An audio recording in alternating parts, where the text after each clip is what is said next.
All right, and this way at 5 in the morning, well, it's 5:09 here in beautiful Utah, wherever in the world you're in.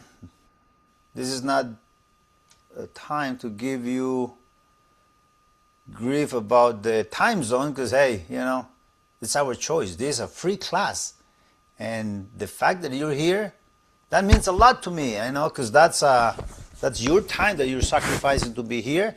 This is the exact same class we've given to thousands of professionals worldwide before, and now, hey, we're bringing it to you in Espanol. We started a few months ago, and we decided, because some of my friends are like, hey, how come you're not giving a free class to the people that don't speak Spanish? Like, okay, let's do it.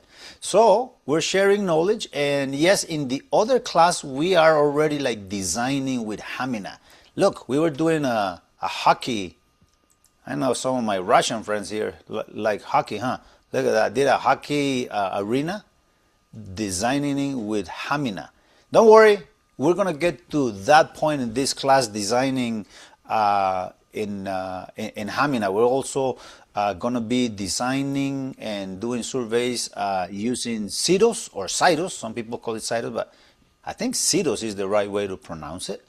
And then we're going to be also, if I get licenses for Ekahau, we'll be using Ekahau. There is also this product.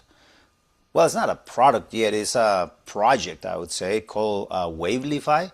And yes, you can. This survey I did with an Android phone and no devices, no external devices connected, doing the survey and gathering data using Google Maps and GPS location. So I just went and drove around my house, and it was automatically boom, boom, boom, boom, boom, boom. That's not my house. Where's my house? That's somewhere out there. But then I was just driving along the streets, and then it was just dropping the ping, ping, ping, ping, ping, scan, scan, scan on the map as I was just driving around. So all these tools we'll get to use, and I think Mila said, we might have some Tamosoft also to play with. So this is not a sponsored class. This is not a Hamina class. This is not a Tesos class or an Ekahau class or nothing. It's just a Wi-Fi class that we are sharing with the community. One of the struggles that we have is getting good training at an affordable price. Well, I don't think this gets more affordable than this. And the guarantee, Ben Toner, is that if you don't like the class, we'll give you a full refund. See? So we're going to be covering a lot of stuff. Everything is being recorded. So if you go to the Wi-Fi of things, all sessions are in there. For those who were asking about, if the session is going to be recorded, yes, they are all being recorded and uploaded. So here's the thing: this is session 341 or 340. I don't know, 340, I think. So I created a couple of links. One in here. The one that says WLANPros Wi-Fi Design Class, that has just the sessions that we are covering. That's the first one we did yesterday morning. That's the one we did later in the morning. And in brackets here, you have the topics we covered. So the very first one, just as a review also before we continue here on how NICs work, is the IEEE. We talk about regulatory domains and the Wi-Fi Alliance, basically the entities that you as a Wi-Fi professional should be aware of their existence. You should know how they work, how they operate, what they do. So the IEEE creates standards. The 802.3, that's a standard. 802.11, that's a standard. That's the group of engineers that basically make telecommunications work, and then there are subgroups under those different work groups: 802.11a, 802.11b, 802.11n, and so on and so forth. Those are work groups that were created, and those are called amendments to the standard. So if you go and watch the video, I'm going to lower the volume of this thing here. Oh, here we go. That's muted. So you can just go back and review and share this with others. I had a lot of friends that they say, like, hey, I have a couple junior engineers we're trying to train. How do I get the training? Well, here we go. It's free now. You can just have guys like, hey, watch this on your time. You will learn about the regulatory domains. You will learn about all these things. We went down history lane even with the IEEE, kind of like going back to 1884, when all these things started and these committees and groups and associations and institutes started being created to create all these standards. So you can learn about that, because we have to know it if we want to learn how to design Wi-Fi, if we want to understand the technology.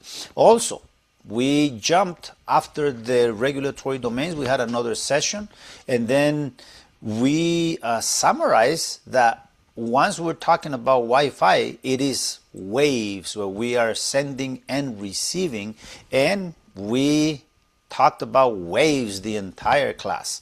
That second session was just understanding characteristics of those waves. We talked about the OSI model.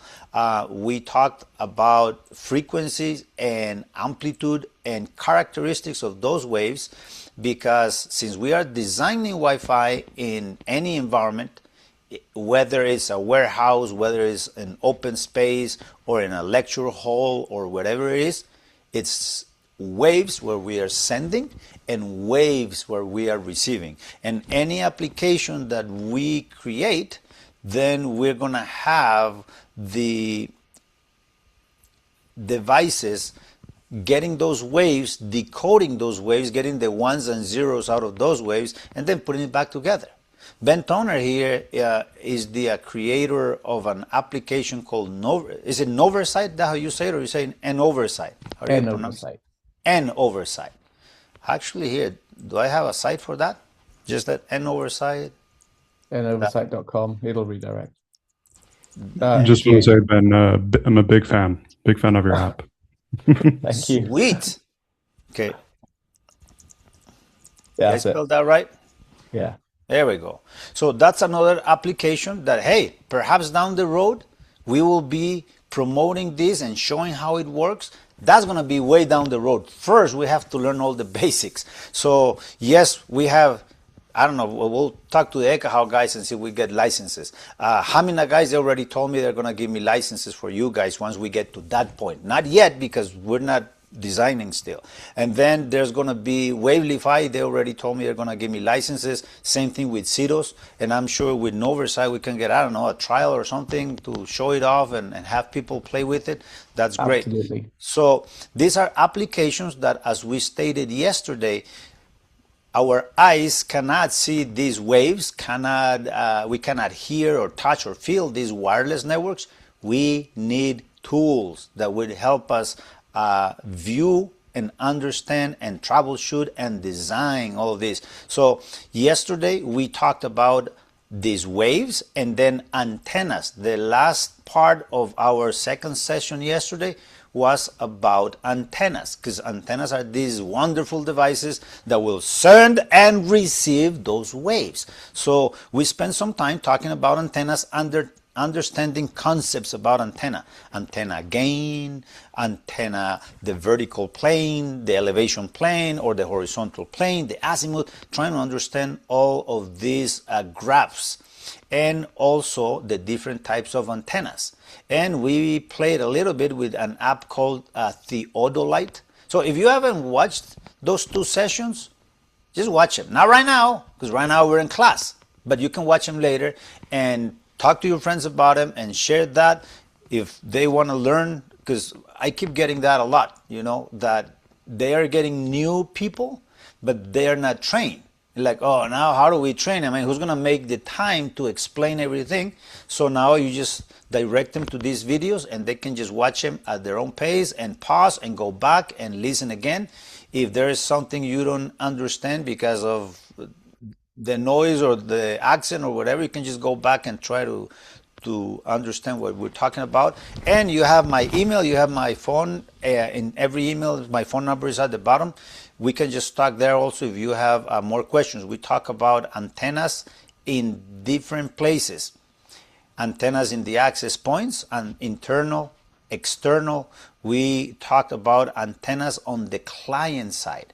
And yes, client, we always think it's a human holding a device, but clients nowadays, it's a truck. Clients are robots. Clients are all kind of medical devices, and clients are everywhere. So we have to go back and review that if you need to, but that's what we covered so far today. Today we're going to be covering NICs. We're going to be talking about how NICs work. So let me share my screen over here. There we go. Bring this guy over. Okay.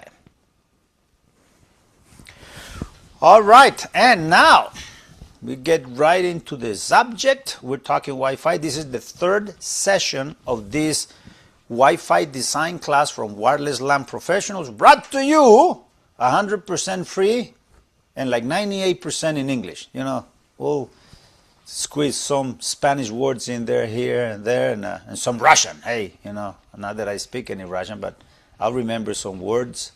Gypsum carton, I guess that's the one I refreshed my memory on yesterday, and I probably said it wrong again, but hey, you know what gypsum carton is, Ben? See? Drywall. Drywall. Yeah, gypsum carton. Here we go. So today we're going to talk about NICs. NICs, we have learned that, again, a NIC is not something that is just Wi-Fi. No, a NIC is a network interface.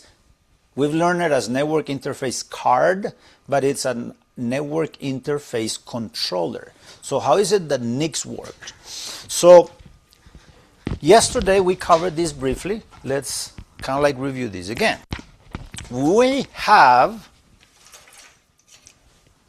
a device that converts energy from one format or the other into ones and zeros. That's how we are transferring all this digital information. Digital is ones and zeros. But when we are transferring that stuff, it's not ones and zeros. We're going to use different methods. If we are using an Ethernet NIC, we're going to be converting electrical energy, these electrical pulses, in ones and zeros. We want to send those electrical pulses on a copper wire. Hopefully it's copper. You know, nowadays there's this copper with aluminum or aluminum with copper that is not very good. But what's the name of that cable? That is aluminum coated or cladded, something like that. It's not very good quality cable, and that matters. But we're going to be sending electrical pulses down those guys and converting those to ones and zeros. The format of a frame in an Ethernet frame is going to have a preamble, a header, frame body, and FCS. The preamble is going to be a combination of ones and zeros, kind of like in a conversation. Like in a conversation, the preamble is the see, up to the point I haven't said anything. The hey, that's the preamble. I haven't said anything, but now you stop. It's like, oh, he's going to say something. That's exactly what happens on this. The preamble is going to be some electrical pulses on the wire, basically letting other devices connected to the network know that, hey, here I come with some stuff. That's the preamble. The header is going to have a source MAC address and a destination MAC address. The destination goes first because when you're receiving those waves, you look at the MAC address, and if it's for you, then you're going to like receive the whole thing in process. If the destination MAC address is not yours, then you just discard that frame. There is the frame body. Frame body, the payload, the data that you're carrying on that frame. And then at the end, there is a frame check sequence. It's a small field to verify and kind of like give you an idea like, hey, you should receive 12,000 bits. Okay? So now, how it's going to work on an Ethernet frame is that if you are on that network and you're connected to that wire and you receive this, you're going to first check the destination MAC address. Destination MAC address. If that destination MAC address is not you, then it's like, that's not for me. But if it is for you, then you're going to check for CRC errors, cyclic redundancy check errors, which is basically this, but on layer 1, you're just going to say like, okay, FCS says I should receive 12,000 bits. did I physically receive 12,000 bits? Because if I receive 11,999, that means like, oh, this frame was for me, but it's bad. So what do? Nothing. You just discard it. If those match, it's like, oh, I received 12,000 bits, then it forwards that to the protocol stack, OSI model, and then it just starts decoding that, moving it up. Okay, now we move to a wireless NIC. A wireless NIC. Let me find me a wireless NIC. Hey, I got one right here with my WLANPros. Look at this. A wireless NIC doesn't have any ports where you can plug in. The NIC is going to rely on the antennas to receive those waves. Okay?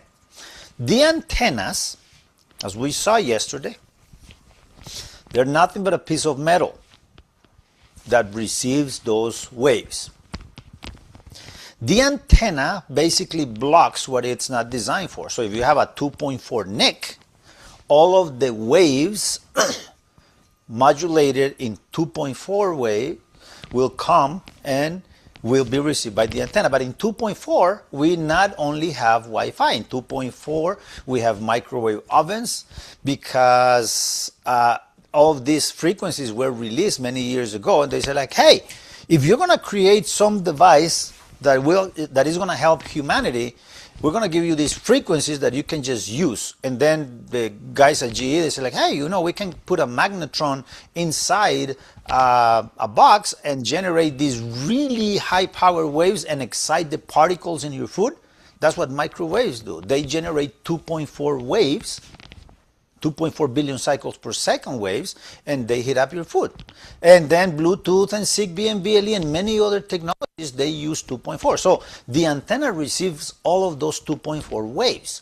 Now, how is it going to know which ones are Wi-Fi waves and which ones are not? Well, then the modulation filter comes into play. They say like, oh, you're a 2.4 wave, but you are not modulated the same way that Wi-Fi is, so I'm going to block you. So the antenna will basically block any waves that are not what it's configured for. Right now, right here, where I am and wherever you are, not only you have 2.4 waves, you have FM radio waves, AM radio waves, you have satellite radio waves, you have all kind of radio waves going through the air.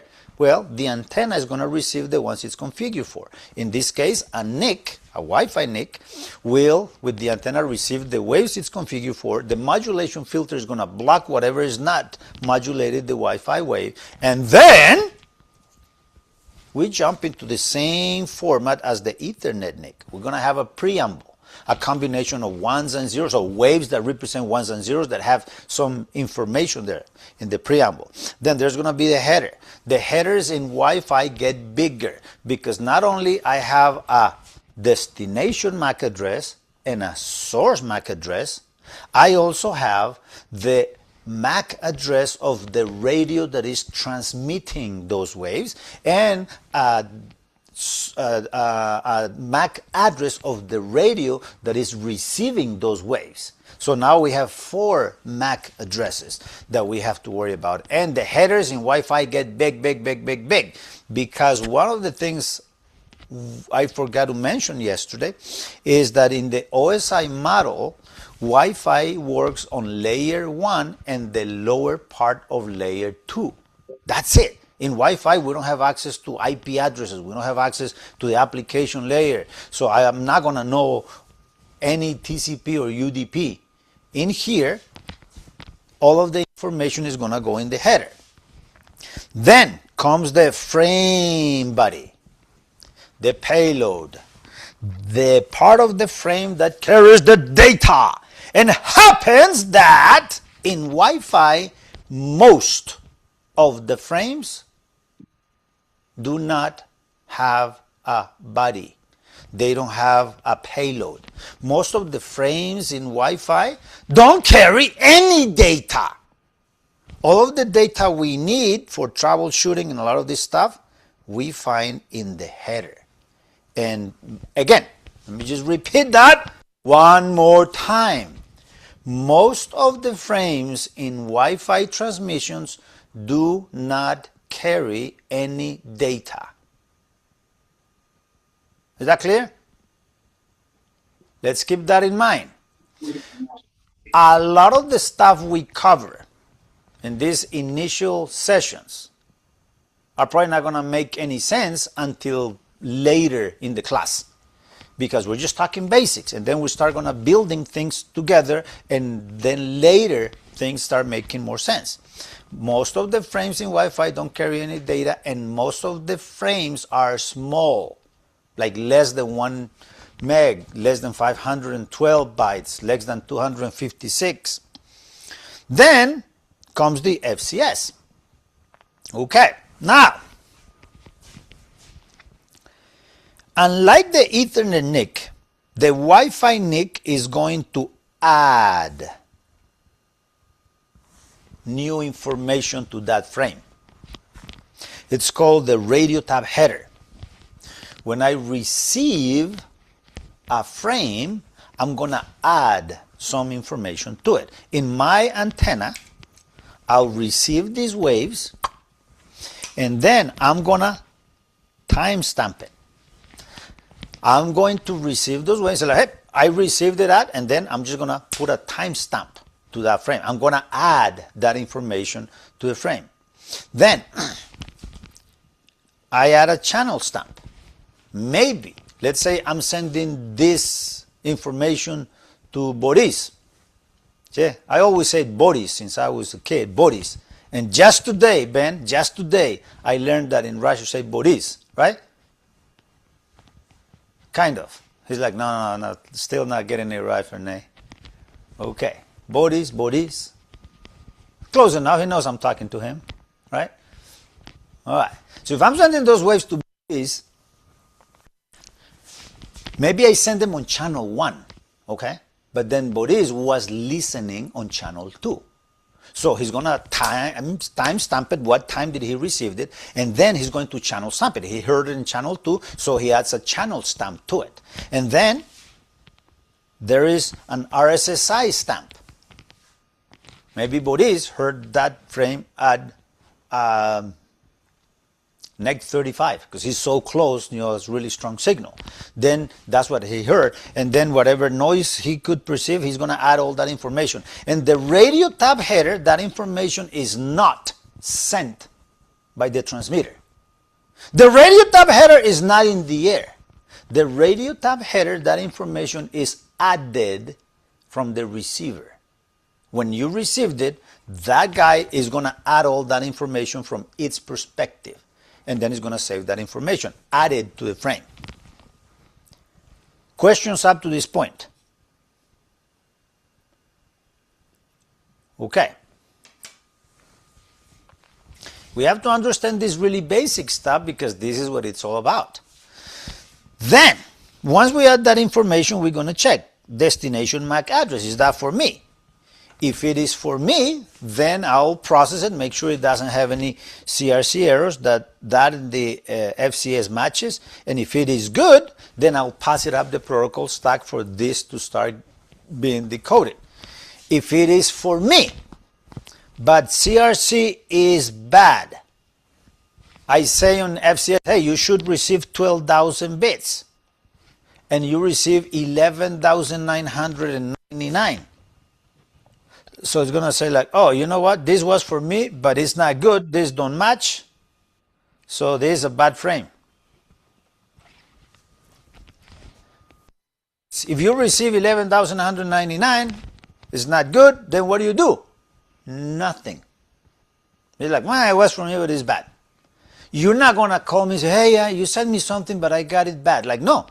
From my point of view, I send this to Boris. Unless he sends me an ACK saying, hey, I got it, and it was good, then I assume you didn't get it. Anything in Wi-Fi, when you're sending data, and it has a destination MAC address, this is for Boris, then I expect an ACK, a small frame saying, I got it, and it was good. Because if it is for you, And it is good that you got the 12,000K, 12,000 bits. Then that's a good frame. You send me an ACK, and then you pass it out the protocol stack. So far so good. This is what we're doing. You send the frame, data, ACK, data, ACK, data, ACK. Now we move to these custom NICs. So that's how NICs work, okay? NICs, here, let me see what I have here. Just go back. These NICs that we use like in Eka House. We have an Eka House cycle.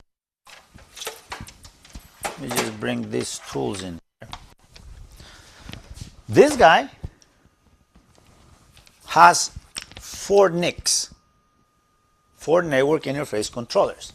I think I have a Psychic 1 over here somewhere. The Psychic 1 has 2. You know, I think I have, watch this, I think I still have, I think these guys, they announced they're going to go end of sale, huh? Hey, look what I have here. I still have, still in the box. Oh yeah, it's still here. I have a Psychic 1, look at this. Remember those? You probably still have some of those laying around. This guy has 2 NICs, okay? The Nomad, this is the, what's the name? Osium. A company makes this, the Nomad, this is the one used by Hamina. This has 4 NICs as well. And then this guy has 3 NICs. That's the Cedos Wave, has 3 NICs. And then of course the WLANPi can have as many NICs as you want to put in it, whether or not it's going to process data good. Once you start over subscribing the NICs, the USB port, then you can add more NICs. But that's what a NIC does. These ones for these tools will work exactly as a Wi-Fi NIC because they are Wi-Fi NICs. But then they change the driver a little bit to work in monitor mode, meaning it will receive every frame. And I don't care if it's an email for Alejandro, or if it's a Word document for Pavel, or if it's an Excel document for Anton. I don't care. I will just get every frame off the air and look at the headers. And even if the frame is bad, I'll just keep it, and we're going to use all that information. All of these tools, as you're doing surveys and as you're gathering data, they are doing nothing but listening, collecting those waves coming from the access points and different devices and decoding them and saving them, and depending on what the application does, it will process, decode those waves and give you data. It just reassembles it and then it shows you something meaningful. Like Ben. Ben uses the iPhone, right? You don't need any special device. You just use the NIC inside the iPhone. I used to have an iPhone here. I don't know where it is. Inside, is it iPhone only, right? You don't do any Android or? No, this is for iPhone because other things do Android. So this is about filling the iPhone gap. Oh, okay, perfect. So with the phone, his application will process all these waves and read them and save them and show them to you and give you stuff. Later, when we learn about his, and when we get to that point, see, I tend to talk like I know everything. I don't. In this case, I'll bring Ben and we'll have him show us and teach us what he does with his app. That's going to be down the road, Ben. Don't worry. Don't start getting like ready right now. Later, we'll get to that point, and then you can teach us how your application works. Those devices will get the waves from the APs and other things, and depending what the application is designed for, it's going to show us data that is going to help us in our troubleshooting, design, and just work. Okay. Now, let me come back here for a second. We have to understand how NICs work very well because of this.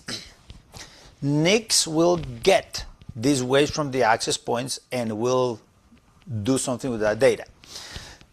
Devices will add the radio tap header based from their perspective, and all devices are gonna hear differently. Let me just stop sharing here and let's spend a little bit of time on this.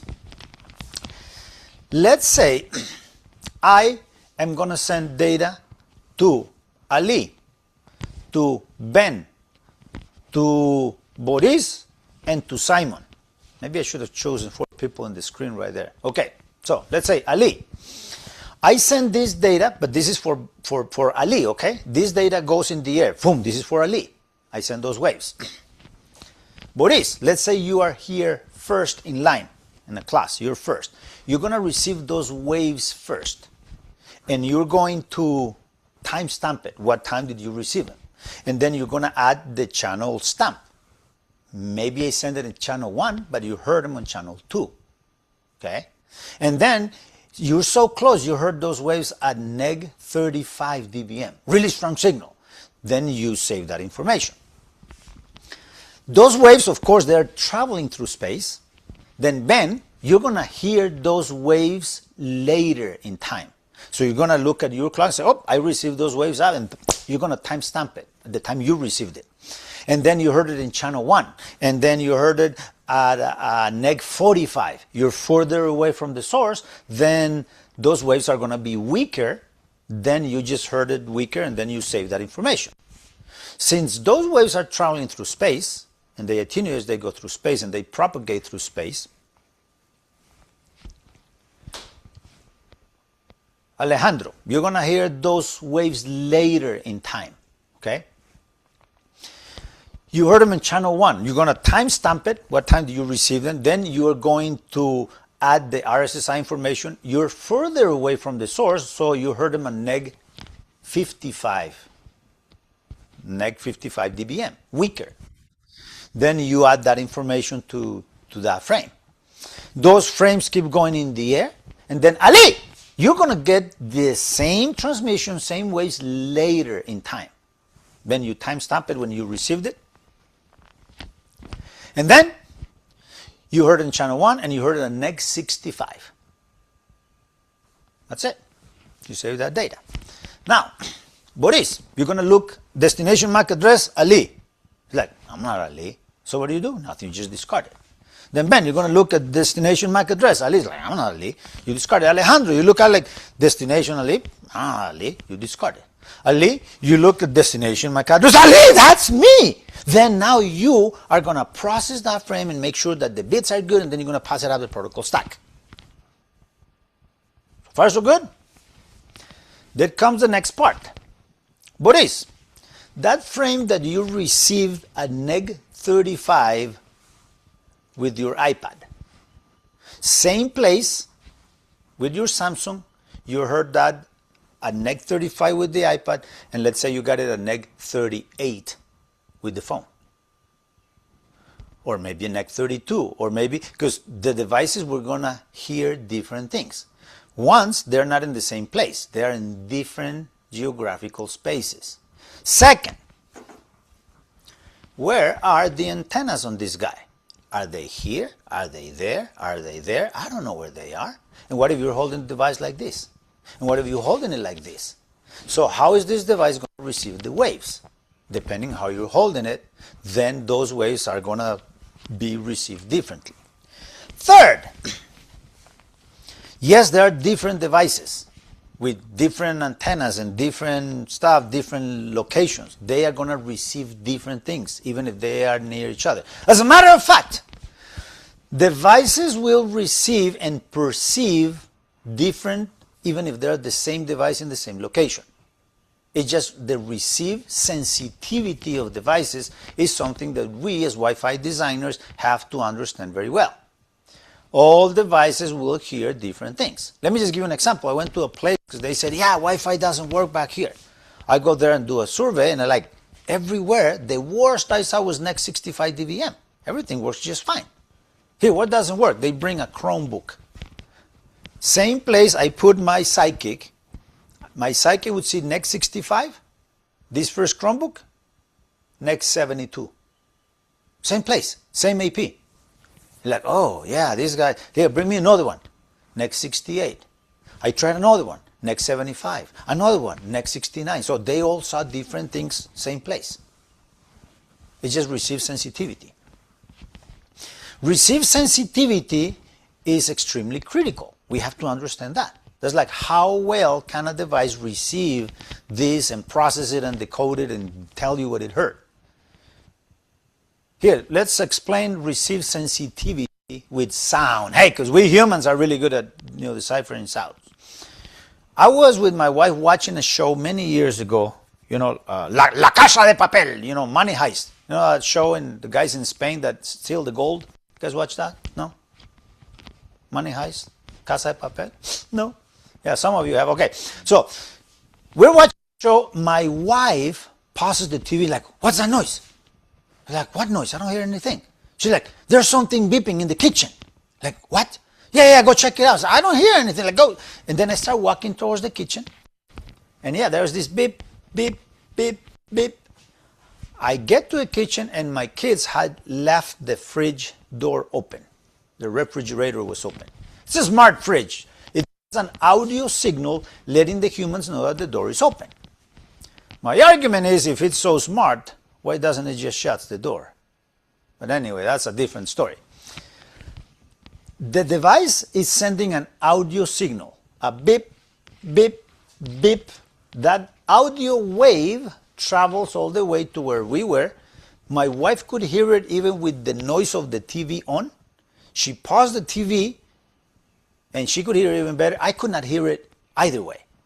So her hearing sensitivity, her receive sensitivity is better than mine. Same place, same sound wave comes to the same place with the same noise level. She could hear it, I could not. Same place. That's receive sensitivity. Me, after going to the army and flying and going to clubs and not taking good care of my ears, I don't hear very well. Same thing happens with Wi-Fi devices. Wi-Fi devices, some may have really good receive sensitivity, others may not. At the University of Utah, they wanted to upgrade their Wi-Fi because their phones were not working. They did a survey and they realized like, oh, Wi-Fi is great. But the guys, the supervisors were like, the phones don't work. We got to upgrade the Wi-Fi. Well, they said, here, show me your phone. They brought these phones that it seemed like they had dropped them and kicked them and they were all beat up. And the phones were between 10 and 15 dB less than the phones that were working. They brought a phone from the receptionist. Like, do all phones work like this? Oh, no, Jessica's works just fine. Here, Jessica, bring your phone. Phone has been sitting at the desk all the time, really clean, really impeccable. Compare it to the phones that were not working. This phone could hear like 10, 15 dB more than this guy. Same place. If this phone got neg 65, this guy were getting neg 80. If this guy got neg 50, these were getting neg 65. They were like 15 dB worse. When you're doing a survey with a psychic has 4 nicks and they're dedicated to just listening. And you're wearing out here, you have direct line of sight to the APs, then maybe what you hear with this guy sounds pretty good. And you look at the map, see, the map is green. I did the survey, looks great. Looks great from the eyes and ears and receive sensitivity of this device. Yesterday we saw a large variety of clients. NICs that were not exposed in here, but NICs that were inside a robot on the ground.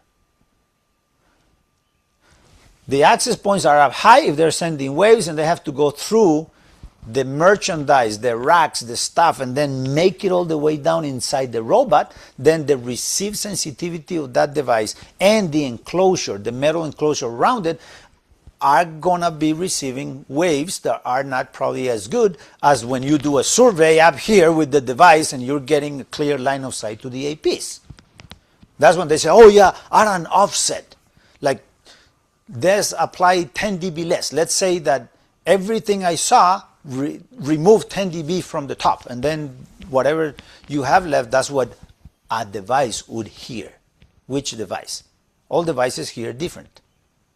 Depending on how you're holding the device, you're going to get different readings. Depending on which direction you're walking, then you're getting all of those readings.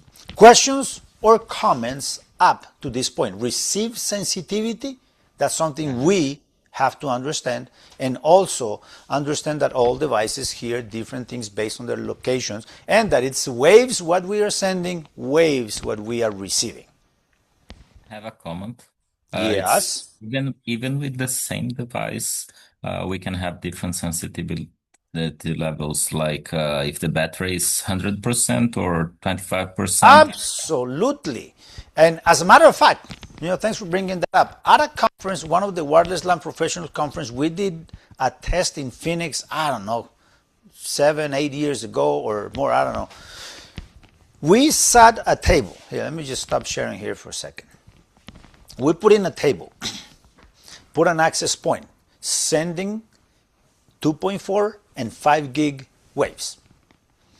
Left the access point on that table. 8 meters away, we put another table, same height, and then on the table marked with tape, put squares, and then told guys at the conference, like, hey, do us a favor, bring your phone, put it right there in that square, that position, and then listen for a minute, waves in 2.4, and write the signals that you get, the high, the low, and the average.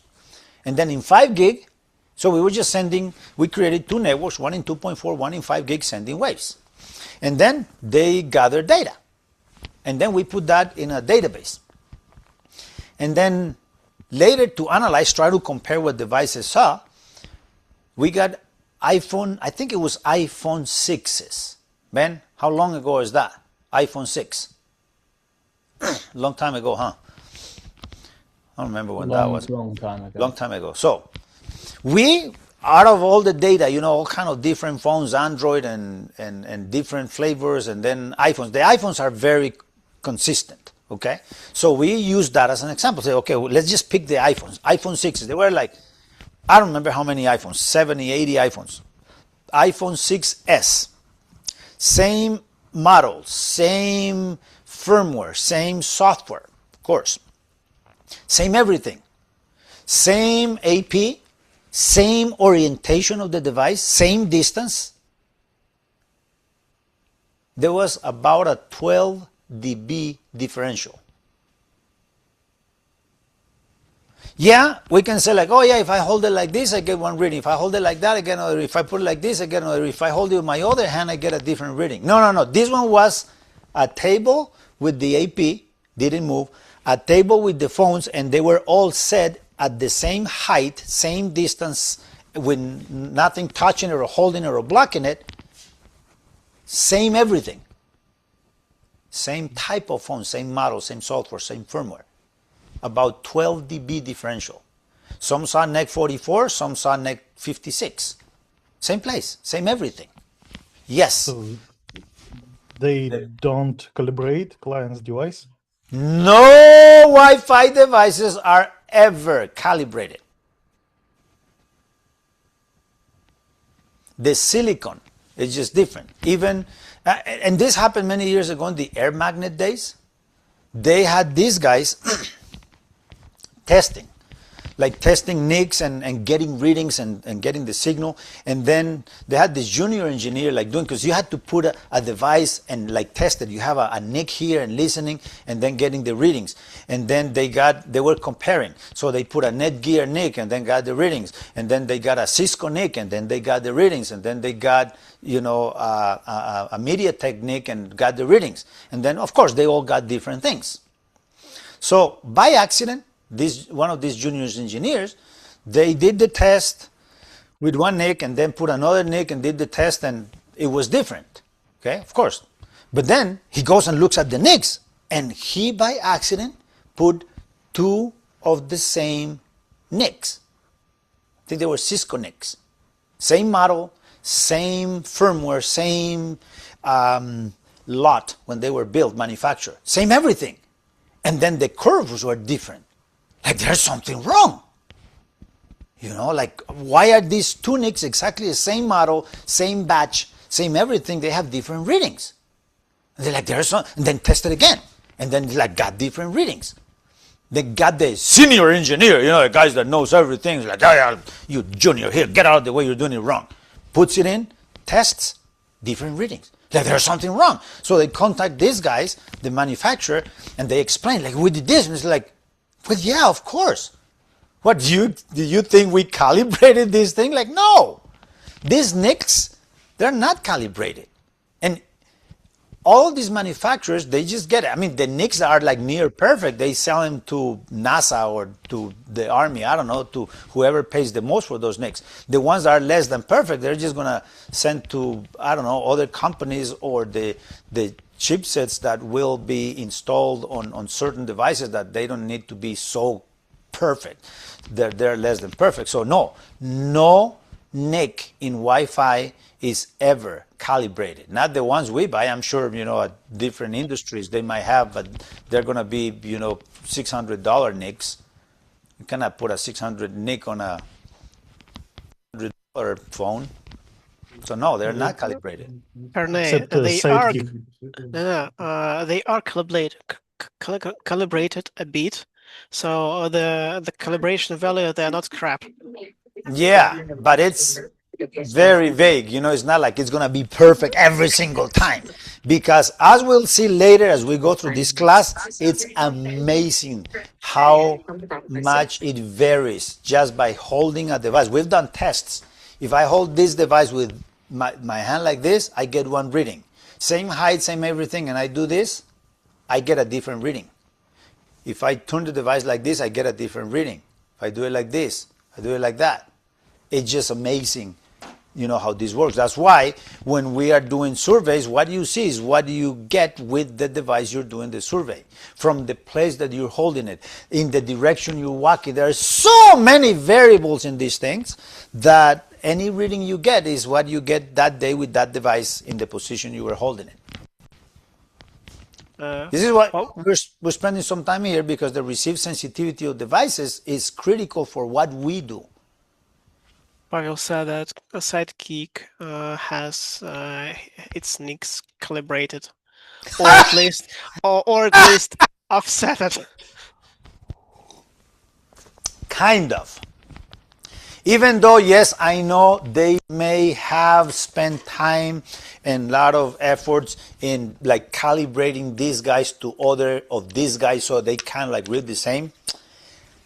Boris, we have so much to cover because I did tests.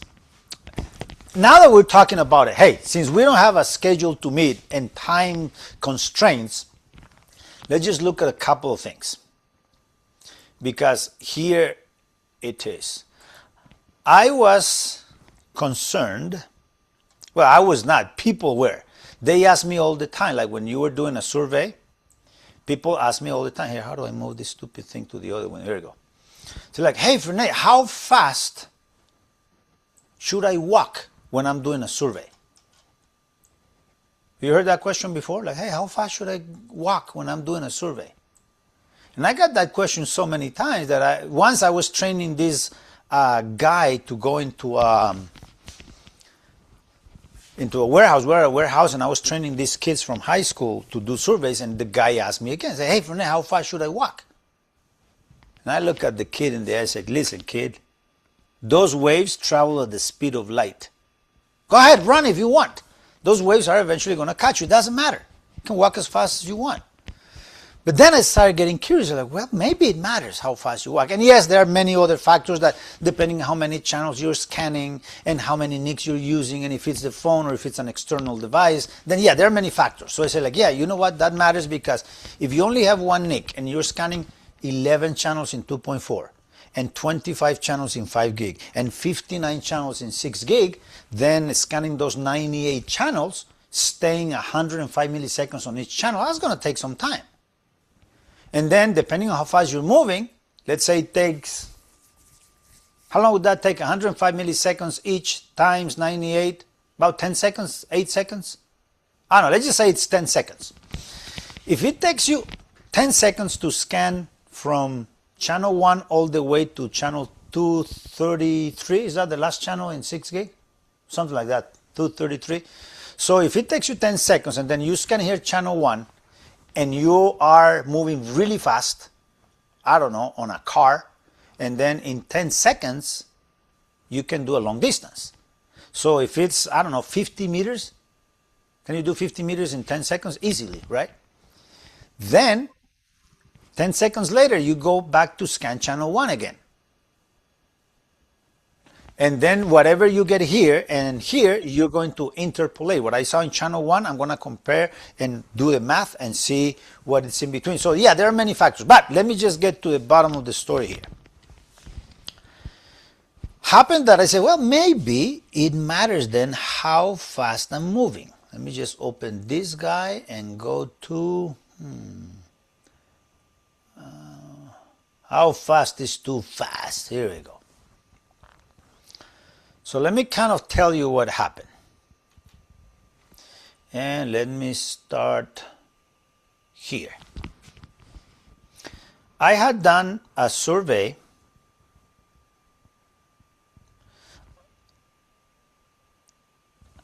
at a football field, an American football field. I know, Ben, that's not real football. I have arguments with people like that. You know, this is football. Like, no, football is the one we play with our feet, you know. So this is an American football field. I sat an access point over there at the goal line, well, behind the end zone. And then I started surveying with the psychic, okay? These arrows indicate the direction of travel. My screen on your screen, okay?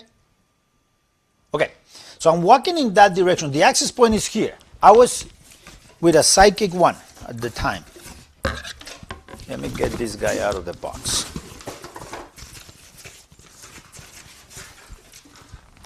Watch this.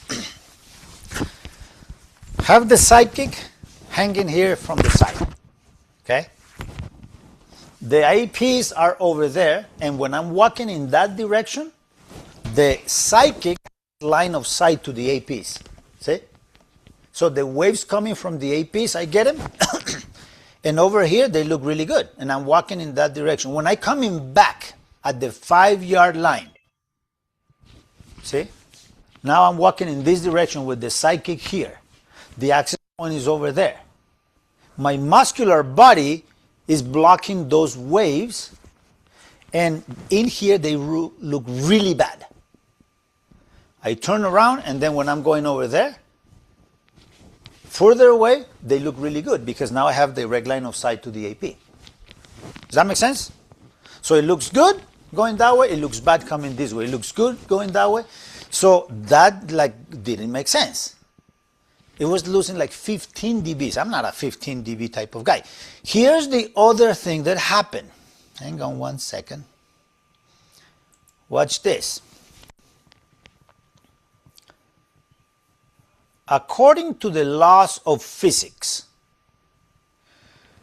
you have a source of energy. Those waves leave that source. As those waves travel through free space, they attenuate, they get weaker. That's just physics, right? Then as I walk away, they start getting weaker. Makes sense. And then they start getting weaker and much weaker. And they get weaker and they get really weak. See? It's gray now. It's below next 75, next 67. Really weak. According to the laws of physics, if I get further than that point, the waves get even weaker, right? But as I continued, the waves got stronger. Like, how is that possible? Like, that's wrong. There's something like, why is this AP really strong here near the source? Yeah, and it gets weaker as I go away, and weaker, and it got really weak, but then it got strong again. It's like, that's not right. So I realized that in this football field, even though it's a big open space, there are metal bleachers, seatings out there. What did we say about waves yesterday?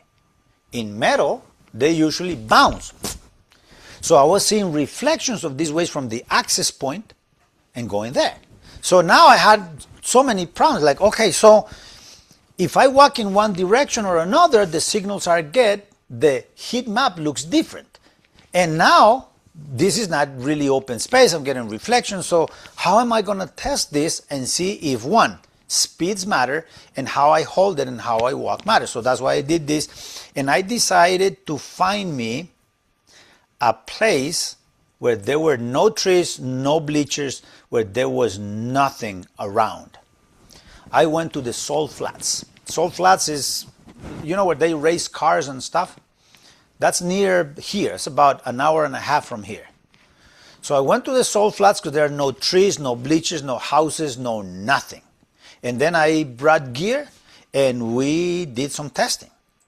I got, you know, I have one of those tall tripods and put a Cisco access point in there with a directional antenna. And then down here, I had multiple APs. And then my friend Marco, he brought his CBRS stuff. And we set up shop there one day and we just started testing stuff out. Hey, guess where I got that hat? Look at that. That's when I was, that must have been after I went to Moscow, you know, before COVID.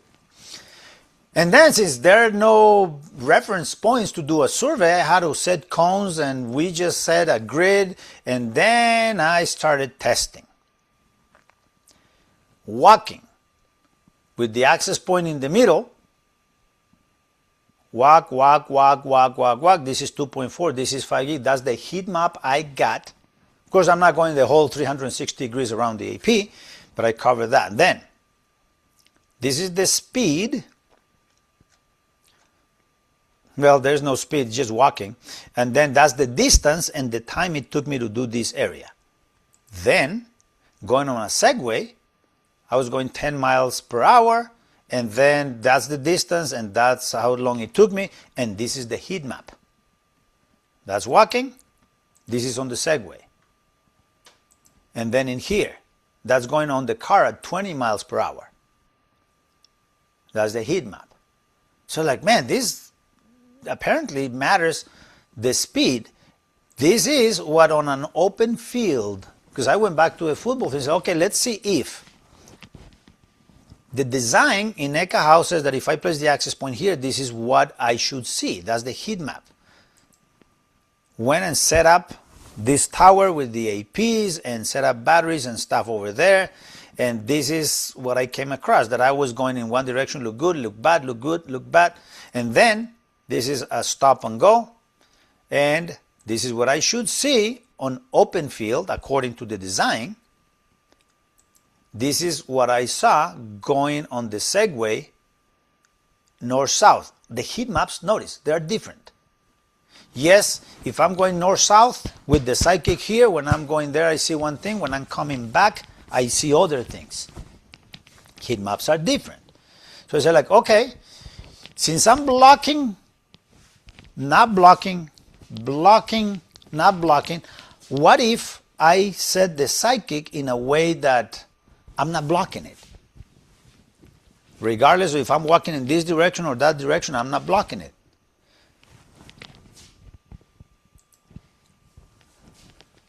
Heat maps look different. Then I say, okay, what if I hold the psychic as when you carry it vertical, but then above me so that I don't block it? And I just put it up high on the Segway and then just rode around.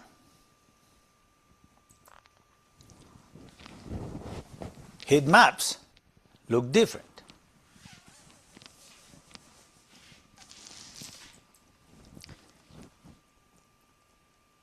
This is going north-south. This is going east-west. North-south, east-west. North-south, east-west. Same psychic. Same location. Same speed. Depending on in which direction I walked, I got different heat maps. So Boris, how is that calibration going to help me here? Well, kind of help. So here's the thing. Watch. This is what the design said. Like, hey, this is an open space. There's no obstructions, no obstacles. This is what it should look like.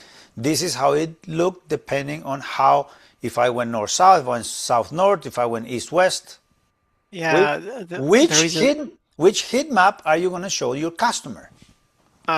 the thing is that we don't have any customers, so but anyway, the idea is that you do multiple surveys and you analyze it as you go.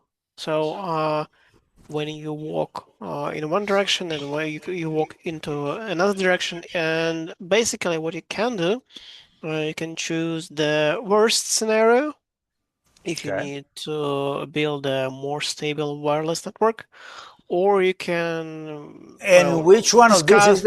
which one of these three is the more stable according to your premise right there? I would say that I would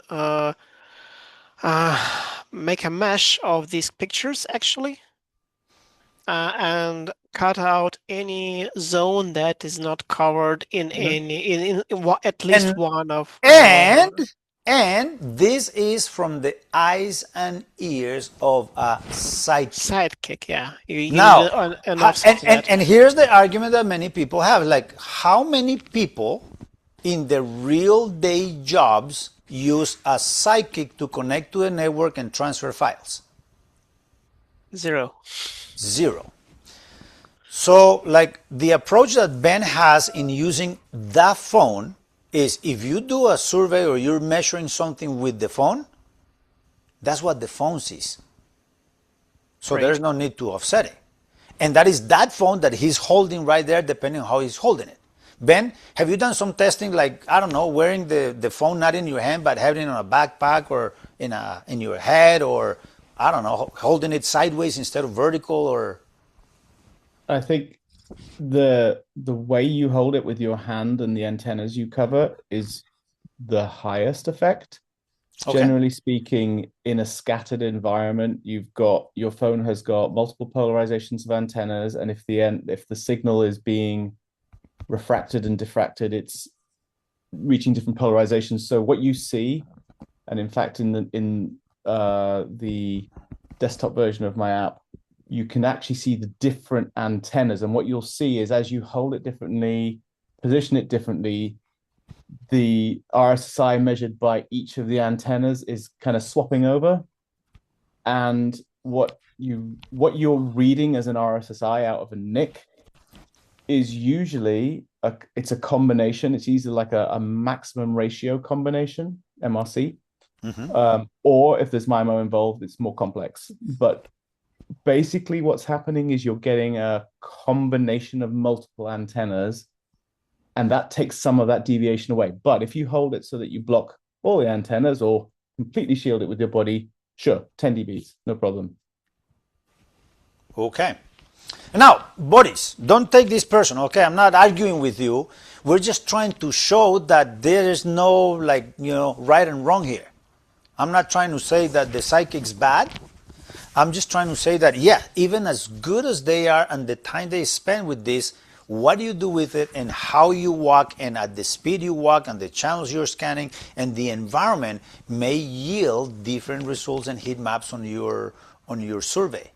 Actually, I'm the one who uses a paint application for drawing weather maps for the clients, because these maps, if we talk about these maps from Yikahao, are made for engineers, by engineers, so they can analyze it and do, good explanation of what is on that. But if we're talking about clients, I'd better use paint. Yeah, so, and watch this, let me continue. That's why we started yesterday with waves. Okay? We have to understand how these waves behave, even though we don't see them, touch them, hear them, or smell them, because as you could see on an open space, I can see different results based on bounces and getting all these reflections, and based on how I'm listening to those waves. And the device that I'm using and the receive sensitivity of that device and the calibration or not calibration of that device is going to give me different things. What am I reading? I'm reading what I'm reading with that device in the way I'm holding it, in the way I'm walking, at the speed I'm going that day based on the environment. If I do this same test again, I'm going to get different heat maps. And if you place a lot of people on the sides, you will get a really different. Exactly, and that's why on the stadium what we showed yesterday is that one thing I see with the empty stadium, another thing I see with a full stadium, because we attenuate that. Now, clients, we talked about clients yesterday. In this scenario, what I was doing in that mine, I was doing a survey because this is the client. Over there, see that antenna?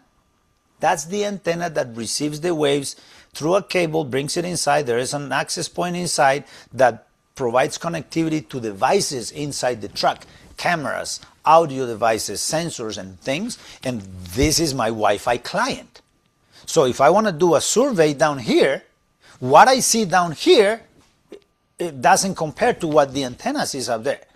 You know what I wanted to do? Get on the truck. Can I get on the truck and get a free ride and do a survey? Like, no. You need a special permit, you need a license, you need, I don't know, there's so many restrictions. I couldn't. So I asked him, like, hey, can I get on a donkey? He said, no, donkey's allowed in there. I put the psychic on a truck because I couldn't walk in there either. So even though this guy is on top of the truck, here's the truck, here's the psychic, the antenna's still there. What I'm surveying down there is what I'm seeing down there with the psychic in that location. What the trucks will see higher is what the trucks will see higher with the antenna they have. It's all different. See? What am I trying to do? I'm trying to compare. So keep this thing simple. Devices are sending and receiving waves. The APs are sending and receiving waves. The clients are sending and receiving. Where are the clients? And when I'm doing a survey, when I'm measuring, then yes, what do you measure is what you measure with that device. I don't know what that device is measuring up there. Here's the other thing. As you are walking around, those guys, what are those guys? Nothing but metal. You saw what those seats in the football field did to these waves. I could see him in different locations because they were bouncing. Now, if I'm measuring these waves and these big building-sized trucks that are metal blocks are causing reflections, then maybe a survey I'm getting is not going to be very accurate because I'm going to be getting reflections from other trucks as they go and they block me, I see bad. They drive by, now I see good. And then another one comes this way, it blocks the signal, then maybe my survey looks bad, because the truck was blocking in that position where I was reading. So what's the ideal? You do the survey when there are no trucks, or you want to do it when there are trucks? And then anyway, what I see down here doesn't matter because the trucks have the antenna all the way up high. Maybe they're seeing a good experience. Maybe I'm down here like, oh yeah, Wi-Fi is really bad, man. And the guy on the truck is like, I don't have a problem. Wi-Fi is working just fine. Why? Because his antenna is all the way up there getting the signals fine. And I'm down here with my psychic not getting very good signal. Yes, we saw this yesterday. Yes, sir. Go ahead. This everything was a passive survey, right? Yes, absolutely. So you were listening for beacons. Yes. Yesterday, you were talking about starting from 11A. There is a option for the clients to communicate with an access point, which have a beamforming capability. Absolutely, yes. So my idea is maybe it's better to make an active survey to check for the connectivity when an access point knows where the client is and adjusting its beamforming towards it. Yes, and we did testing before that you just listening to beacons. Beacons will go on the pattern of the antenna. Yeah, if sure. it's something, it goes everywhere. If it is an active survey, then and we're talking way back before explicit beamforming was part of the standard. Ruckus used to do the beam flex because they are the ones kind of started all this stuff that yes, as you're here, then it has multiple antenna elements and then it's going to focus the energy in that direction where you are. And you move and then it's good everywhere you go. And then it has different readings. But that you cannot plot on an Echa house survey. It's not going to show you the heat map based on your active survey. The active survey is just going to show you how much data you could push through the active connection you had at the time. And we'll talk about active surveys. That's a whole other discussion that we'll have for another day, okay? Okay, thanks. Between passive and active. But yes, you're absolutely right. And yeah, we'll bring that up because what you're hearing is the beacons coming from the access points, wherever they are.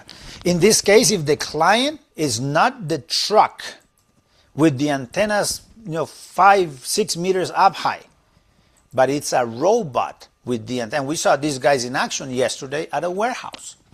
If the device, the client, is not the truck but a robot, the antennas on these guys are like down here, inside the metal box, inside the robot. So yes, the signals I see when I do my survey, with the psychic up here, and I have line of sight between my psychic and the APs, it looks great. And I can show that to a customer and say like, it's green, look at the map, it's green everywhere. Yes, because I heard it with this guy up here walking around. Maybe the robots are not having a good experience. Why? Because they are lower. And as we saw yesterday, these guys carry racks with merchandise. So if the APs are up high, they have to send waves, and those waves have to go through the merchandise, through the rack, through the metal plate on the top to the antenna. So yes, maybe the robots are having a bad experience because from their point of view, the signals, the waves they're receiving are not as clean as the ones I'm receiving walking around with the psychic up here, line of sight everywhere. And let me get closer to the AP. Oh, see, it looks better. What am I trying to prove? Whatever you do on a survey, you're just measuring waves, and we are just plotting those in a map, and on an open space, it's going to look different than it looks inside an environment that has obstacles and rocks and walls and doors and windows and stuff. Okay? All right. Let me bring this guy back here. Morning, Tom. Sorry I had to wake you up earlier today, but we have a meeting in 40 minutes that we're going to have to cut it short. No worries. Glad to be here. All right. Okay, this is how NICs work. This is how custom NICs on psychics. And yes, this is no different. And yes, this is no different. And yes, the Hamina clip, it's a good device, it's new, it's cool, but it's no different. What you see and you measure with these devices, NICs, is what you see and what you measure with these devices, NICs. Depending on if you're wearing it on your shoulder, and I've seen some of the guys wearing it on a hat, or if you have it on a backpack, or you have it on your waist right here, because that's what the clip is, you put it on your waist. So whatever you measure with this device is what you measure with this device, or this device, or that device, or this device. Questions, comments, insults? Yeah. Pavel. I have the question. You say that good sensitivity means that Nick hear the waves better, and the signal and the noise too. So does it mean that the signal to noise ratio will be the same? Well, that's a whole other discussion. Let's talk about noise. Let's talk about signal, RSSI.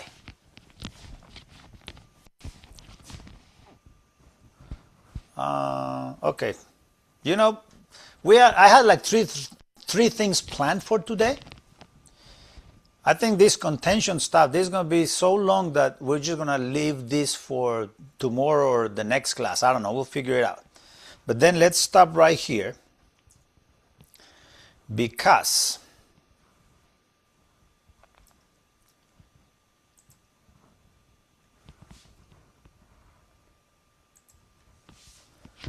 Let's talk about this signal and noise.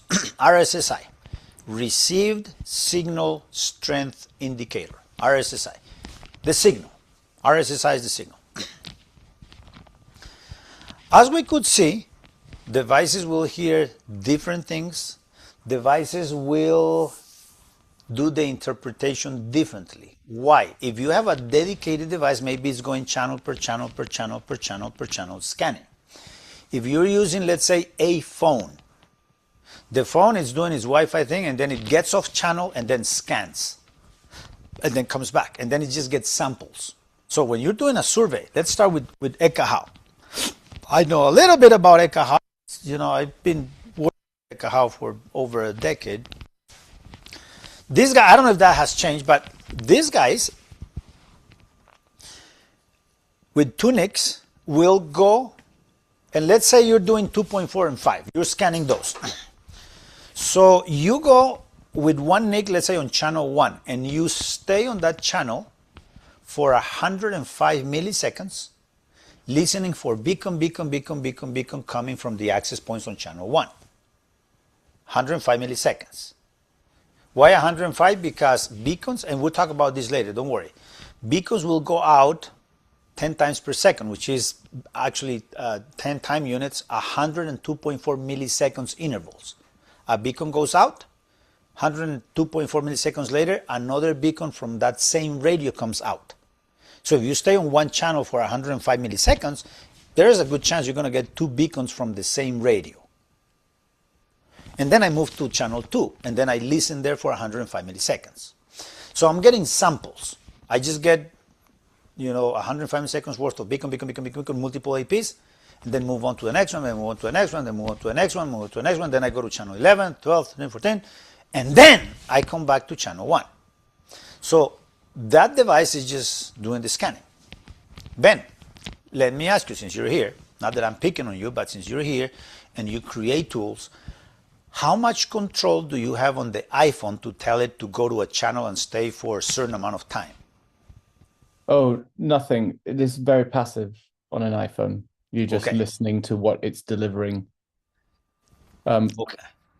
Phones, Android 2, phones don't let you necessarily control because this is a power consuming thing. It's a CPU consuming thing, and they're very sandboxed in that way.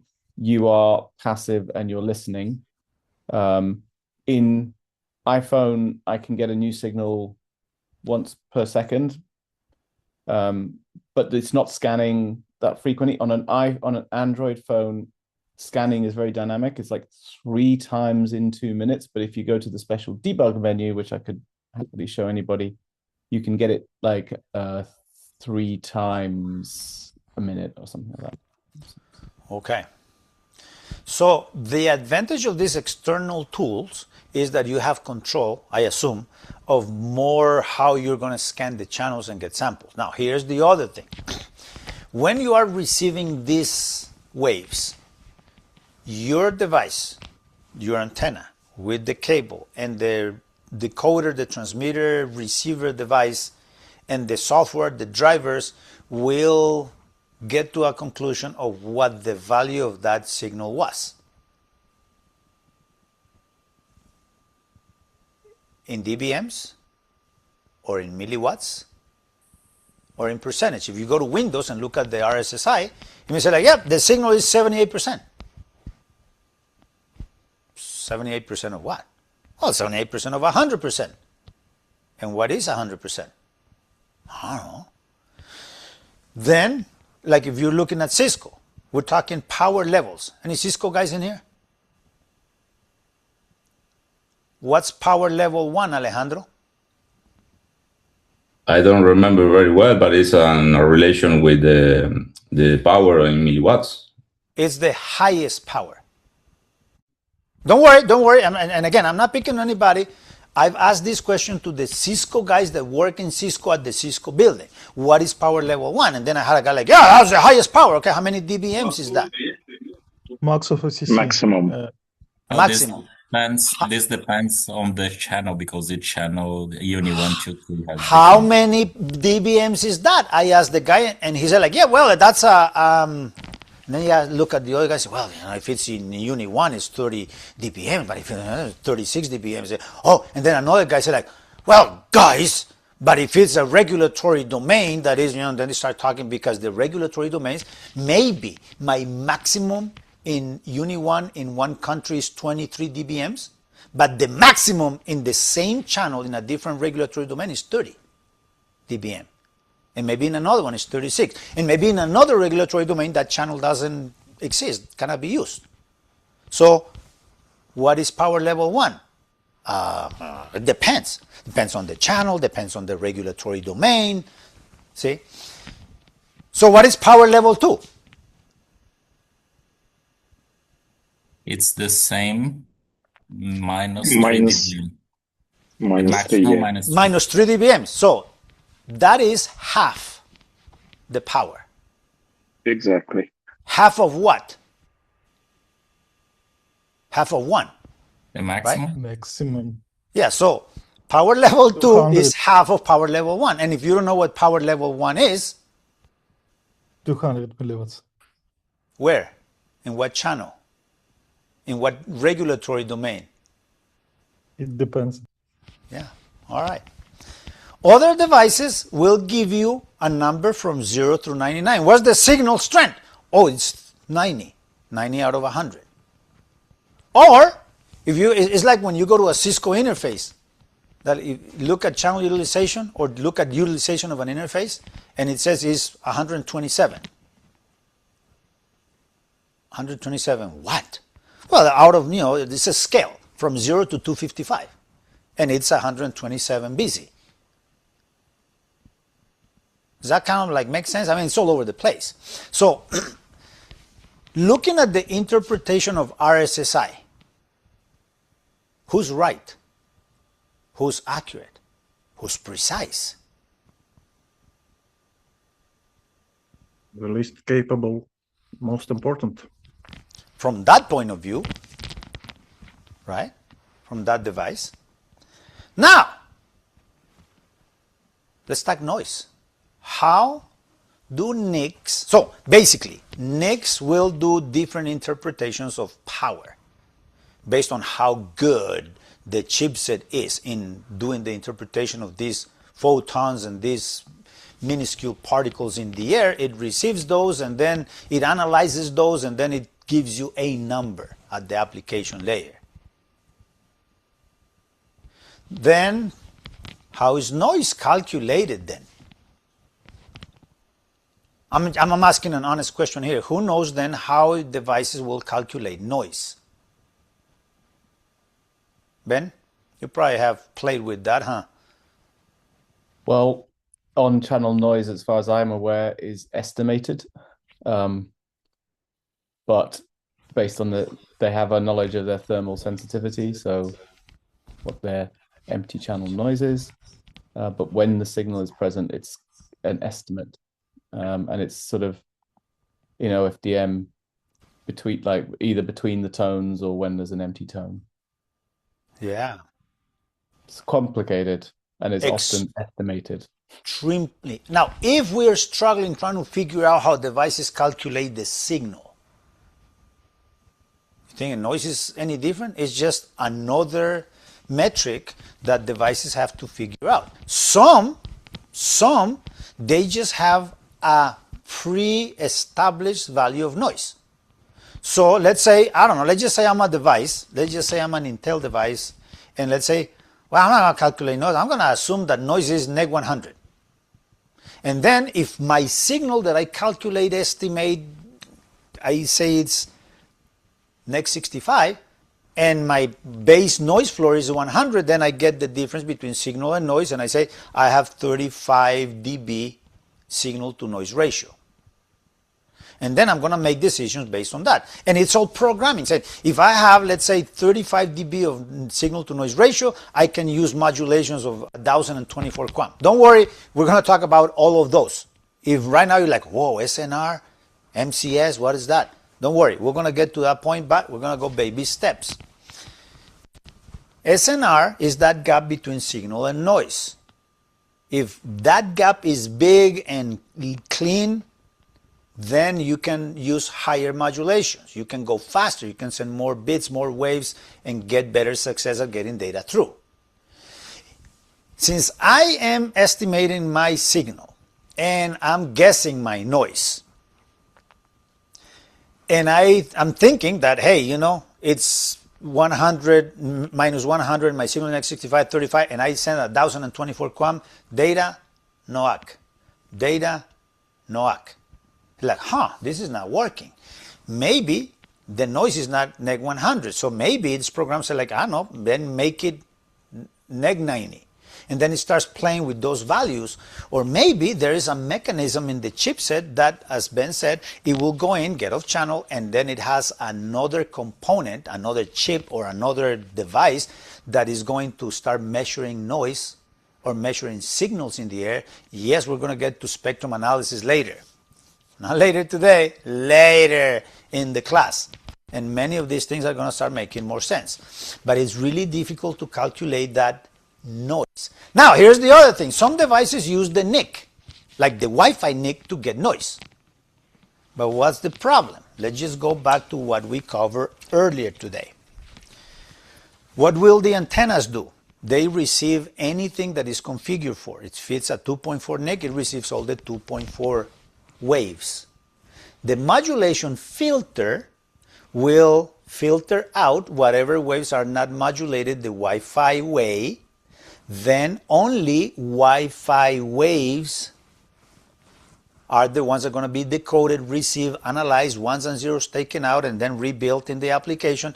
And then I basically block anything that I'm not configured for, and I block anything that is not Wi-Fi. Then all I'm receiving is Wi-Fi modulated waves. And if that's the only thing they use to calculate and estimate noise, how am I going to calculate noise? Because I don't see noise, I block everything. I only let Wi-Fi modulated waves through. Am I going to use anything that was not Wi-Fi as noise? I don't know. Each device is going to analyze and do the interpretation of these levels of signal and noise. So as you can see, I know it's kind of discouraging, because there's not like a precise answer to every one of these questions, or there's not a precise exact measurement. See, it's not like distance. You go and measure distance and it's 1 meter. You measure the other way around, it's 1 meter. You measure again, it's 1 meter. Not in Wi-Fi. When you measure in RSSI, you go there and measure. Then what are you measuring? Well, we're using tools like Eka House, Sirius, or Hamina. They're only listening to beacons. Those waves leave the access point, and when I hear them, then I hear them at whatever noise level and signal level I heard them, and I save that information. And that's what I'm going to show the human. I'm going to show a statistic, a compilation of data points that I collected over time, and then in the space that I am, get interpolation of data points and say like, well, if I heard you here next 65 and I heard you there next 72, then I'll do math, free space path loss calculations, and then real data that I measure, and then I'm going to say that right here is next 68, and right here is next 69, and right here is next 70, and then it's just going to show you a heat map with some of these measurements. The guys from Tesos, I applaud them for that, because they posted, I don't know, a couple months ago, they say like 99% of the data on a survey is made up. Isn't that like, wait, what? It's like, yeah, when you go there and you're here, you measure these data points, that's what you measure. The heat map just fills this whole space, but I was not there, and I was not there. I was here. And I was here. So these are measured, and this point is measured. But in between, or over there, over here, over there, it's all estimated based on what I saw in the measured places. So it just fills the gaps to present you with a heat map. Yes, we're going to get to surveys later. Man, we're going to have so much time in this class, because we don't have time restraints. So we can play more, and I will learn a lot from you guys. Don't think you're here learning from me. I'm learning from you. Every day, I learn something new. If a day goes by and I didn't learn anything, I'll be sad.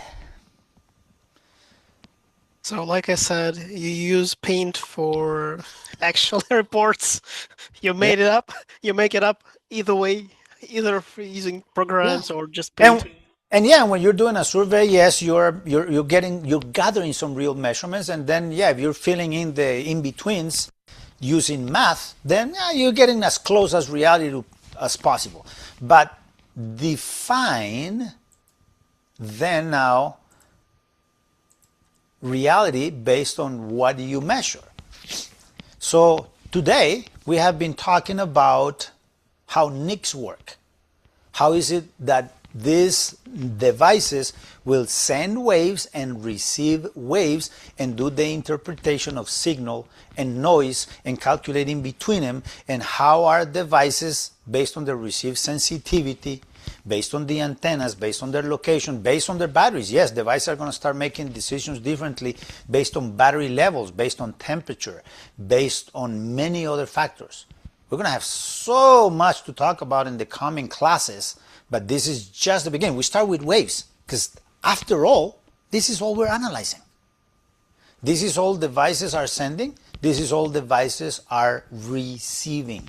We go back to basics and then we just have to start thinking waves all the time. This is what we measure. This is what we calculate. This is what we estimate. Software tools will make this job easier for us, but we just have to understand that there is nothing that is going to give us 100% accuracy on everything. That's what people are asking. What's the best, most accurate device out there? For what? Doing what? Measuring what? Because as you can see, these devices are just getting samples in here, samples in there, samples, samples, samples. And we are the ones in charge of like making the interpretations and see if what we see is what the customer wants or if what we see is what they expect. Wi-Fi design is exciting, but we have to know how Wi-Fi works. How are we going to design Wi-Fi? We don't know how it works. That's what we're doing. Thank you guys very, very much for coming here today. I know you have no obligation to be here, but you are. Thank you. Either you're bored or you have too much time on your hands, or you really want to learn this stuff, so thank you. Either way. Tom, what you got? Sure. Yeah, quick question for you. When you're talking about the RSSI, the signal to noise ratio and everything, it got me thinking, in a typical management device, we'll just say Cisco controller 9800, if I look at a client, I can actually see what their quote session looks like. Is that relative to the client, or is that what the controller is seeing? Really good question. Makes sense. Yeah, no, it definitely it doesn't make sense, but it does make sense. Because when you are a controller person, you look at the controller as the whole source of truth. And then it says right there in the controller, see, the client is at NEC 65. Is that what the client is seeing me as? Or that's what I am receiving from the client? So when the client sends waves, the AP that receives those waves and where I'm associated, maybe that device, the AP is no different than the client. Remember that exercise we did earlier today that I sent these waves and then Alejandro, you're going to see those waves at NEC 55? That's from your NIC's point of view at the position where you are at the time you received it, from the angle you received those waves. That's what you saw. Hando is right next to you, but he saw something different. Maybe different device, different position, different angle. It's just different. So, Tom, if the controller says, hey, Dimitri's computer is at NEC 58, is that what the access point is receiving Dimitri's waves at? That's what it's listening? Or is that some data that somehow is getting from the client, and the client said like, hey, when the AP talks to me, I can hear him on NEC 58. So, good question. Find out and let us know. Is that number that it says the client is at NEC 65, is that from the point of view of the AP? Or is that what the client is reporting that is seeing me as? I assume it's from the point of view of the access point. Yeah, that's what I thought too, but I started thinking possibly the client might report that data back into... In the Cisco controllers, In the Cisco controllers, we have both information nowadays in the 9800s. You can see the RSSI from the client, and you can also see the opposite. I think the client send the information to the controller, and the controller show both. How is the client sending that data to the controller? I'm not exactly sure, but what I can do is for the next class, I can take some print screens, and then we can. Yeah, that's what we're here for. Yes, perfect. Thank you. Thank you very much. I think maybe it's CCX extensions. CCX? Okay. Yes. I mean, maybe related to... That is if the client understands CCX. Of course. That doesn't mean that every client is going to report that.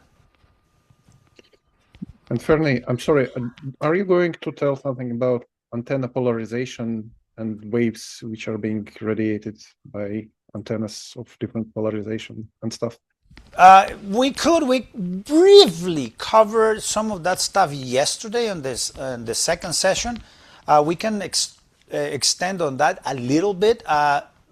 Let's just use 5 minutes. Ben and I have to join a meeting in 15 minutes. Let me see if I have my polarization stuff around here. Hang on 1 second. You're lucky. I might have my polarization stuff. You know what? Let me see if I find it now.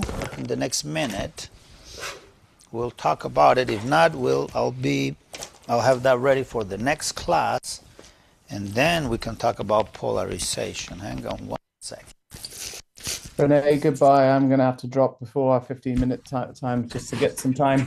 Okay. Yeah. So I'll see you in the next one. I'll see you in the next one. Yes, I'll see you in 10 or so. Bye-bye. Bye, everybody. Oh, yeah, I found it. Watch. Okay. Okay. Yeah. That's 3D, right? This from 3D glasses. You can see through, right? You can see through both of them. Can you? Now you cannot see.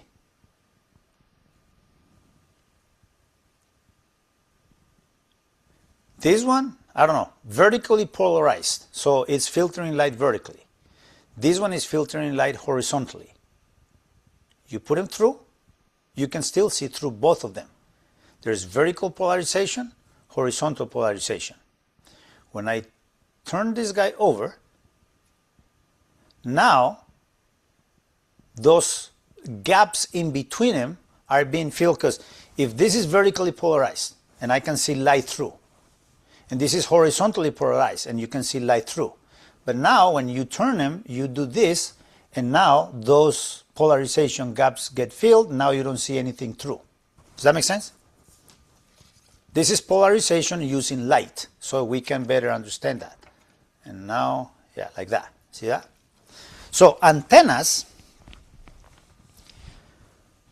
are said to be vertically polarized when the electrical field is vertical, like a wave in the sea.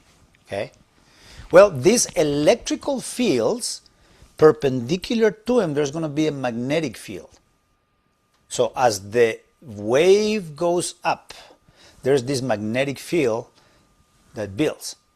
That's why they are called electromagnetic waves. There is an electrical component, and if it's vertically polarized, the waves are going to go here like this. How about like that? Better? That's vertically polarized, and then there's going to be a magnetic field perpendicular to it. Electromagnetic waves. If the antennas have horizontal polarization, that means that the electrical field is not vertical, it's horizontal, kind of like how a snake moves. Now the electrical field goes like this, horizontal. The magnetic field goes perpendicular to it, vertical. This will be a vertically polarized antenna sending waves this way. A horizontally polarized antenna will be sending waves like this. There's also circular, what's the word? Circulating? No, oscillating. Elliptical. No, but the waves kind of like go like a spiral. That's a name. Circular polarization. Left Circular hand polarization? Okay. So left hand and right hand. So we don't talk much about the polarization nowadays. Before it was a big deal. And it is a big deal because if you're doing a point-to-point antenna, because the antennas are going to be fixed. That's why they have an arrow and say like this is the up and the other one has to be up so that the polarization is maintained. And it is true. If you have a vertically oh, thank you. Yes. Thank you for sharing this. I was trying to think of this. Hang on one second. I'm going to share a screen here. And Mario just shared a site that I've used before. I can never remember what the site is. M&M, I always talk about it. But this one, this website, it's on the chat. You guys can copy it. It will give you a good idea of, see, wave 1, wave 2. One is vertical, one is horizontal. And also, let me just see the sum of these two. I like what that looks. And then you can play here with the wavelength. Let's just do it with just one. And then you can use also play with the amplitude. See? Less amplitude. I'm going to leave this open. Next class, we'll just review the first class with this stuff. And then there is another thing. If you put a material, because we usually play with this later when we're doing design, to kind of like see what happens then if you, let's say you increase the amplitude, and then let's just add attenuation to this guy. Refraction in this is probably just do a little bit more, but then you have a strong wave there, and then as it goes through the obstacle, and then you can change also the size of the obstacle. Let's see, this is a different attenuation rate. This is what? Animation rate. How do I change the size of the box? Let's see. Material right here, length. So we'll play with this more when we get to design, because this is what's happening with attenuation objects. Hey, Fernand? Yeah. So we have the electrical modulate, or the already draw a blank of the term. It's early. The vertical polarization, the electrical field. Yeah. Yeah. And then, so if it is vertically polarized, it goes like that. So when you have a point-to-point, right, then you want the polarization to match. Because you don't want this guy sending waves like this and the other one sending them like this horizontal. So in that case, it makes sense to have the same polarization, and that's when you talk about polarization. Now, we stopped talking about is this AP with vertical polarization or horizontal polarization? Like, why does that matter? Well, because if there's vertically polarized, then you need vertically polarized antennas. And how is the polarization of the antennas on this phone? Is it vertically polarized like that? What if I'm holding it like this? So now it becomes a horizontal polarized. What if I'm holding it at an angle like this? What if I put it flat on the table? Yes, it is true that if you have vertically polarized antennas on the APs and vertically polarized antennas on the clients, the communication is going to be better. But what does that mean? Are you going to tell people like, oh yeah, this is you got to hold it like this, at this angle, at this, so you can have better communication to the APs? Like, no. So that's why they kind of like don't talk much about it. Before it was a big deal. Now, not so much, okay? Yes, the circularly polarized antennas, they use those in tunnels, in mines, because you don't want waves going in all directions. You just send them down the tunnel, kind of like that. This guy has a circularly polarized antenna. It's multiple antenna elements. And then this guy sends those circular waves. All right, I think with this, we get to the end of this session, the third of this Wireless LAN Professionals Wi-Fi Design class, brought to the world for free, 100% free, and like 98% in English. Okay. Hey, I forgot to tell you, sound, I know yesterday my mic was like off, and yeah, I tend to yell a lot, because if I talk really soft all the time, you guys in Russia are going to fall asleep. So we gotta just keep it going, and I just cannot stay on one single tone. So sorry if it gets too loud or too quiet sometimes. We'll try to just keep it safe on the ears, but we're here just to share knowledge. I'm no expert at this, but the little I know, I'm sharing with you without reservation. And hopefully you will also share these videos and these websites with others that need to learn about the technology, that need to learn about Wi-Fi. We'll have fun, we'll learn, we will share, and we will see you next time. I'll try to send a link beforehand, but again, if you cannot make it, that's okay. Everything is going to be recorded and uploaded to the Wi-Fi of things.com. Share it, okay? Share it with others. We got to let everybody learn about this beautiful technology of ours. Do you have a structured schedule that you're going on, just so I can start planning my days out, or is it just whenever you have time? It's whenever we have time, and yeah, it's kind of like crazy schedules, and you know, that's how we do it. It's going to be Saturday. So if you're the ones that, hey, 6 o'clock on Friday, you shut down your stuff, sorry, I may send you an email Friday night, say, hey, on Saturday morning we meet, or Saturday afternoon, or Sunday, or I don't know. I have no holidays, I have no days, and I have no nights, so it's whenever, you know. If I happen to take a nap during the day and wake up at midnight and can't sleep, the rule is if in 10 minutes I cannot go back to sleep, I wake up and come to the man cave and play. So that's kind of how it goes. Sorry, man. I wish I could give you a more structured schedule for this to follow, but. No, totally good. Just checking. All right. Yeah. Sometimes those disruptions help in life. So, hey. Free love for everybody. Free Wi-Fi training for everyone. Have a great day. Thanks, Renee. for me. Bye, Thanks a Renee. lot. Thank you. Bye. Have Have a a nice- good one. Bye. Have a nice. Bye. Yeah, Mario, I'll see you in a few weeks, man.